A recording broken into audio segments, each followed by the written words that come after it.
Deuteronomy chapter 4. Now therefore hearken, O Israel, unto the statutes and unto the judgments which I teach you, for to do them, that ye may live, and go in and possess the land which the Lord God of your fathers giveth you. Ye shall not add unto the word which I command you, neither shall ye diminish aught from it, that ye may keep the commandments of the Lord your God which I command you. Your eyes have seen what the Lord did because of Baal Peor. For all the men that followed Baal Peor, the Lord thy God hath destroyed them from among you. But ye that did cleave unto the Lord your God are alive, every one of you this day. Behold, I have taught you statutes and judgments, even as the Lord my God commanded me, that ye should do so in the land whither ye go to possess it. Keep therefore and do them, for this is your wisdom and your understanding in the sight of the nations, which shall hear all these statutes, and say, Surely this great nation is a wise and understanding people. For what nation is there so great? Who hath God so nigh unto them, as the Lord our God is in all things that we call upon him for? And what nation is there so great, that hath statutes and judgments so righteous as all this law, which I set before you this day? Only take heed to thyself, and keep thy soul diligently, lest thou forget the things which thine eyes have seen, and lest they depart from thy heart all the days of thy life. But teach them thy sons, and thy sons' sons. Especially the day that thou stoodest before the Lord thy God in Horeb, when the Lord said unto me, Gather me the people together, and I will make them hear my words, that they may learn to fear me all the days that they shall live upon the earth, and that they may teach their children. And ye came near and stood under the mountain, and the mountain burned with fire unto the midst of heaven, with darkness, clouds, and thick darkness. And the Lord spake unto you out of the midst of the fire. Ye heard the voice of the words, but saw no similitude, only ye heard a voice. And he declared unto you his covenant, which he commanded you to perform, even 10 commandments. And he wrote them upon 2 tables of stone. And the Lord commanded me at that time to teach you statutes and judgments, that ye might do them in the land whither ye go over to possess it. Take ye therefore good heed unto yourselves, for ye saw no manner of similitude on the day that the Lord spake unto you in Horeb out of the midst of the fire. Lest ye corrupt yourselves, and make you a graven image, the similitude of any figure, the likeness of male or female, the likeness of any beast that is on the earth, the likeness of any winged fowl that flieth in the air, the likeness of anything that creepeth on the ground, the likeness of any fish that is in the waters beneath the earth. And lest thou lift up thine eyes unto heaven, and when thou seest the sun and the moon and the stars, even all the host of heaven, shouldest be driven to worship them and serve them, which the Lord thy God hath divided unto all nations under the whole heaven. But the Lord hath taken you, and brought you forth out of the iron furnace, even out of Egypt, to be unto him a people of inheritance, as ye are this day. Furthermore, the Lord was angry with me for your sakes, and sware that I should not go over Jordan, and that I should not go in unto that good land, which the Lord thy God giveth thee for an inheritance. But I must die in this land. I must not go over Jordan, but ye shall go over and possess that good land. Take heed unto yourselves, lest ye forget the covenant of the Lord your God, which he made with you, and make you a graven image, or the likeness of anything which the Lord thy God hath forbidden thee. For the Lord thy God is a consuming fire, even a jealous God. When thou shalt beget children, and children's children, and ye shall have remained long in the land, and shall corrupt yourselves, and make a graven image, or the likeness of anything, and shall do evil in the sight of the Lord thy God, to provoke him to anger, I call heaven and earth to witness against you this day, that ye shall soon utterly perish from off the land whereunto ye go over Jordan to possess it. Ye shall not prolong your days upon it, but shall utterly be destroyed. And the Lord shall scatter you among the nations, and ye shall be left few in number among the heathen whither the Lord shall lead you. And there ye shall serve gods, the work of men's hands, wood and stone, which neither see, nor hear, nor eat, nor smell. But if from thence thou shalt seek the Lord thy God, thou shalt find him.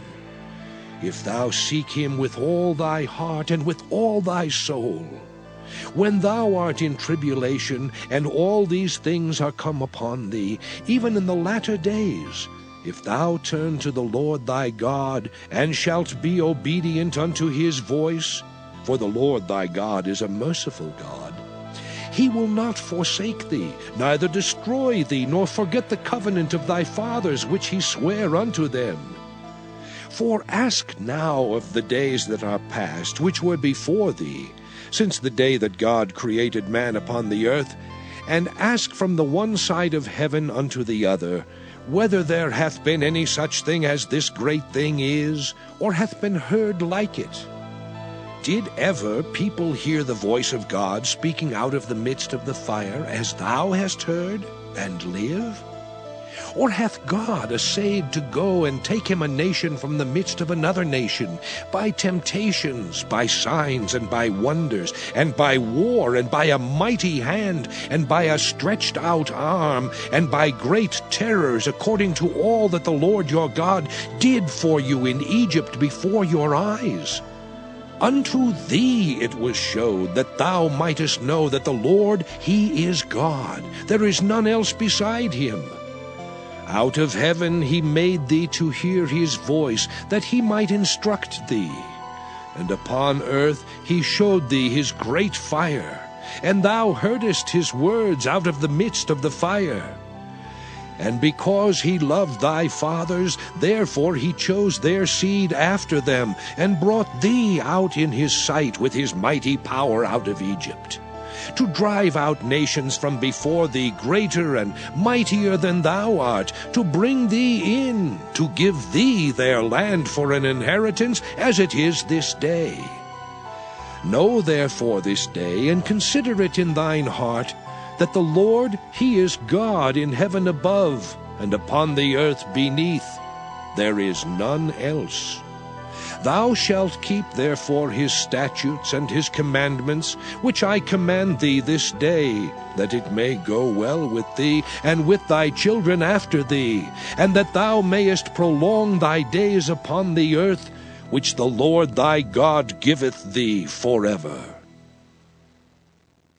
Then Moses severed 3 cities on this side Jordan toward the sun rising, that the slayer might flee thither, which should kill his neighbor unawares, and hated him not in times past, and that fleeing unto one of these cities he might live, namely Bezer in the wilderness, in the plain country of the Reubenites, and Ramoth and Gilead of the Gadites, and Golan in Bashan of the Manassites.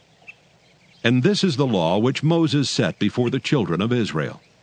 These are the testimonies and the statutes and the judgments which Moses spake unto the children of Israel after they came forth out of Egypt. On this side Jordan, in the valley over against Beth Peor, in the land of Sihon king of the Amorites, who dwelt at Heshbon, whom Moses and the children of Israel smote after they were come forth out of Egypt.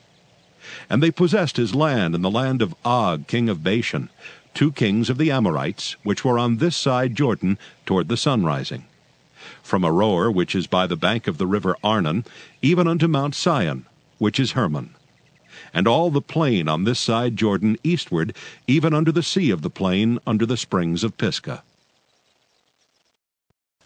Ecclesiastes chapter 5. Keep thy foot when thou goest to the house of God. and be more ready to hear than to give the sacrifice of fools, for they consider not that they do evil. Be not rash with thy mouth, and let not thine heart be hasty to utter anything before God, for God is in heaven, and thou upon earth. Therefore let thy words be few. For a dream cometh through the multitude of business, and a fool's voice is known by multitude of words. When thou vowest a vow unto God, defer not to pay it, for he hath no pleasure in fools. Pay that which thou hast vowed. Better is it that thou shouldest not vow, than that thou shouldest vow and not pay. Suffer not thy mouth to cause thy flesh to sin, neither say thou before the angel that it was an error. Wherefore should God be angry at thy voice, and destroy the work of thine hands? For in the multitude of dreams and many words there are also divers vanities. But fear thou God. If thou seest the oppression of the poor, and violent perverting of judgment and justice in a province, marvel not at the matter. For he that is higher than the highest regardeth, and there be higher than they. Moreover, the profit of the earth is for all. The king himself is served by the field. He that loveth silver shall not be satisfied with silver, nor he that loveth abundance with increase. This is also vanity. When goods increase, they are increased that eat them. And what good is there to the owners thereof, saving the beholding of them with their eyes? The sleep of a laboring man is sweet, whether he eat little or much, but the abundance of the rich will not suffer him to sleep. There is a sore evil which I have seen under the sun, namely, riches kept for the owners thereof to their hurt. But those riches perish by evil travail, and he begetteth a son, and there is nothing in his hand. As he came forth of his mother's womb, naked shall he return to go as he came, and shall take nothing of his labor which he may carry away in his hand. And this also is a sore evil, that in all points as he came, so shall he go. And what profit hath he that hath labored for the wind? All his days also he eateth in darkness, and he hath much sorrow and wrath with his sickness. Behold that which I have seen. It is good and comely for one to eat and to drink, and to enjoy the good of all his labor that he taketh under the sun all the days of his life, which God giveth him, for it is his portion.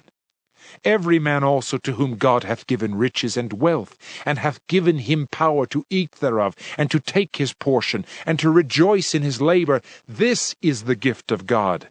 For he shall not much remember the days of his life, because God answereth him in the joy of his heart.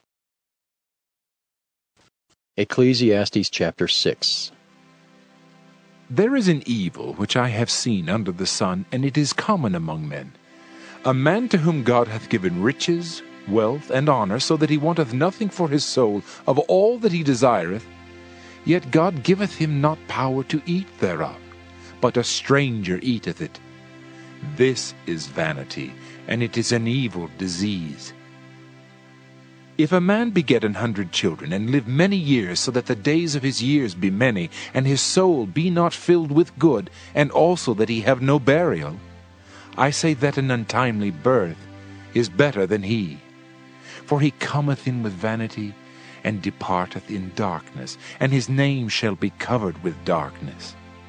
Moreover, he hath not seen the sun, nor known anything. This hath more rest than the other. Yea, though he live 1,000 years, twice told, yet hath he seen no good. Do not all go to one place? All the labor of man is for his mouth, and yet the appetite is not filled. For what hath the wise more than the fool? What hath the poor that knoweth to walk before the living? Better is the sight of the eyes than the wandering of the desire. This is also vanity and vexation of spirit. That which hath been is named already, And it is known that it is man, neither may he contend with him that is mightier than he. Seeing there be many things that increase vanity, what is man the better? For who knoweth what is good for man in this life, all the days of his vain life which he spendeth as a shadow? For who can tell a man what shall be after him under the sun? Luke 7. When the men were come unto him, they said, John Baptist hath sent us unto thee, saying, Art thou he that should come, or look we for another? And in that same hour he cured many of their infirmities and plagues, and of evil spirits, and unto many that were blind he gave sight. Then Jesus answering said unto them, Go your way and tell John what things ye have seen and heard, how that the blind see, the lame walk, the lepers are cleansed, the deaf hear, the dead are raised. To the poor the gospel is preached. And blessed is he whosoever shall not be offended in me. And when the messengers of John were departed, he began to speak unto the people concerning John. What went ye out into the wilderness for to see? A reed shaken with the wind? But what went ye out for to see? A man clothed in soft raiment? Behold, they which are gorgeously apparelled and live delicately are in kings' courts. But what went ye out for to see? A prophet? Yea, I say unto you, and much more than a prophet. This is he of whom it is written, Behold, I send my messenger before thy face, which shall prepare thy way before thee. For I say unto you, among those that are born of women, there is not a greater prophet than John the Baptist. But he that is least in the kingdom of God is greater than he. And all the people that heard him and the publicans justified God, being baptized with the baptism of John.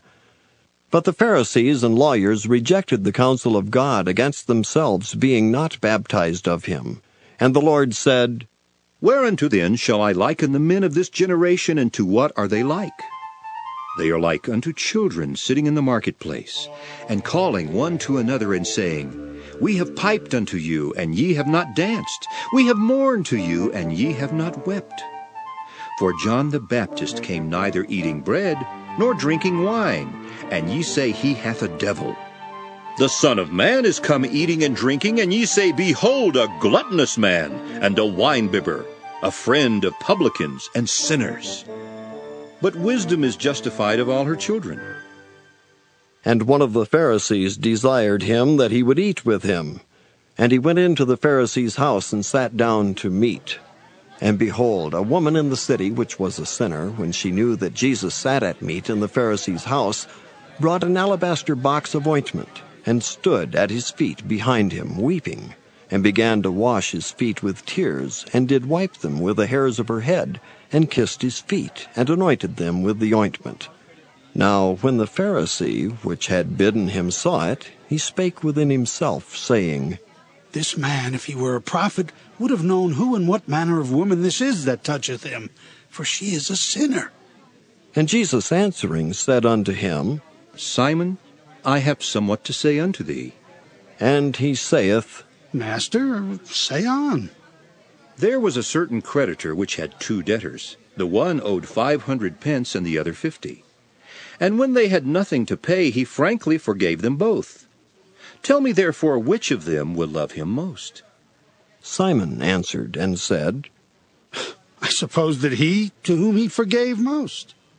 And he said unto him, Thou hast rightly judged. And he turned to the woman, and said unto Simon, Seest thou this woman?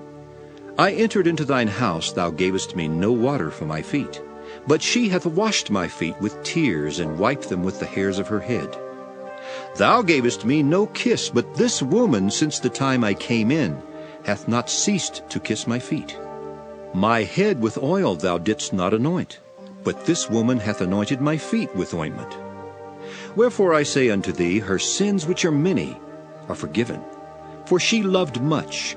But to whom little is forgiven, the same loveth little. And he said unto her, Thy sins are forgiven. And they that sat at meat with him began to say within themselves, Who is this that forgiveth sins also? And he said to the woman, Thy faith hath saved thee. Go in peace.